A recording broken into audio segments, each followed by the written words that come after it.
न वो आर्मी में है न एयरफोर्स में, फिर आईपीएस सुधीर चौधरी ने ऑपरेशन सिंदूर में कैसे निभाई बड़ी भूमिका। सुनिए सीक्रेट किस्सा। आर्मी चीफ ने वर्दी पर लगाया बैज, कमेंडेशन डिस्क से किया सम्मानित, सीएम भजन लाल ने भी थपथपाई पीठ। क्या डोभाल भी करेंगे मुलाकात? कौन है आईपीएस सुधीर चौधरी जिन्होंने आसाराम की खोली पोल, लॉरेंस बिश्नोई पर कसा शिकंजा, अब बने नेशनल हीरो?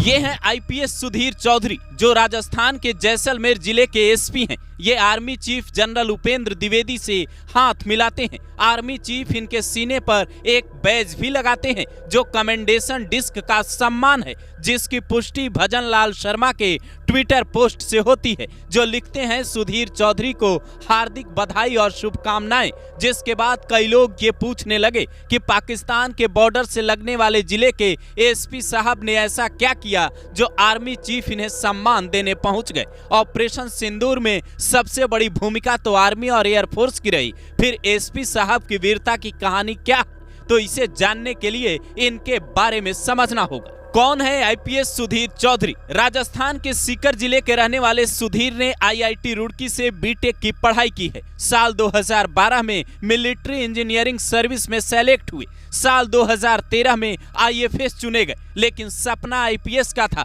इसलिए फिर से यूपीएससी की परीक्षा दी और साल 2015 बैच के आईपीएस ऑफिसर बन गए। भारतीय पुलिस अकादमी में इन्होंने टेनिस में गोल्ड मेडल जीता है। पढ़ने में काफी तेज तर्रार हैं। कहा जाता है आसाराम बापू को जेल से बाहर निकालने के लिए जब उनके समर्थकों ने फर्जी मेडिकल सर्टिफिकेट कोर्ट में जमा कर जमानत मांगने की कोशिश की तो सुधीर चौधरी ने ही उनका खेल पकड़ा।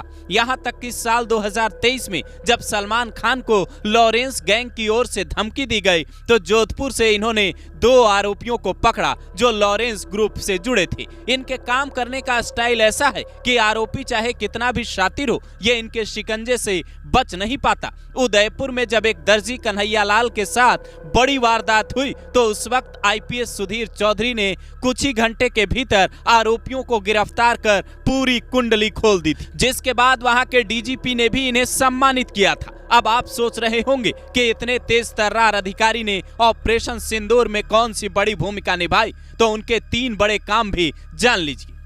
पहला, बीएसएफ और पुलिस के बीच बेहतर तालमेल बनाया। जैसलमेर चूंकि संवेदनशील सीमावर्ती जिला है, इसलिए पुलिस की एक लापरवाही भी भारी पड़ सकती थी। दूसरा, जिले की आंतरिक सुरक्षा को मजबूत करने के लिए कई अभियान चलाए। पाकिस्तान की ओर से किए गए ड्रोन हमले और अन्य संदिग्ध गतिविधियों का जवाब देने की जिम्मेदारी जहां सेना पर थी, तो वहीं आंतरिक सुरक्षा आईपीएस सुधीर चौधरी के जिम्मे थी। तीसरा, अद्भुत रणनीतिक कौशल और नेतृत्व का परिचय दिया, जिससे क्षेत्र में शांति और सुरक्षा व्यवस्था बनी रही। हालांकि यही काम हर सीमावर्ती जिले के एसपी ने किया, चाहे वो पंजाब के बॉर्डर से लगते इलाके हों या दूसरे राज्य के। हर जिले के कप्तान को साफ आदेश था, सेना की हर संभव मदद होनी चाहिए। और जैसलमेर चूंकि साल 1971 और 1999 की लड़ाई में भी अहम पॉइंट रहा है, इसलिए जैसलमेर जिले के कप्तान की भूमिका बड़ी हो जाती है। ऐसे ऑफिसर के लिए एक सैल्यूट तो बनता है, साथ ही उन जवानों के लिए भी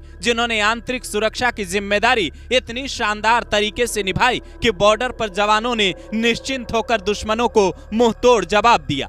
आज देश के अलग अलग जिलों से जो जासूस पकड़े जा रहे हैं, जिन्होंने पाकिस्तान में खुफिया जानकारियां भेजी, इनकी जिन अधिकारी गिरफ्तारी कर रहे हैं वो सब तारीफ के काबिल हैं। लेकिन साथ में सवाल ये भी है कि आखिर इतने लंबे समय तक ज्योति जैसी लड़की जासूस कैसे बनी रही और खुफिया एजेंसियों को इसकी भनक क्यों नहीं लग पाई? क्या हर जिले में आईपीएस सुधीर चौधरी जैसे एसपी होने चाहिए?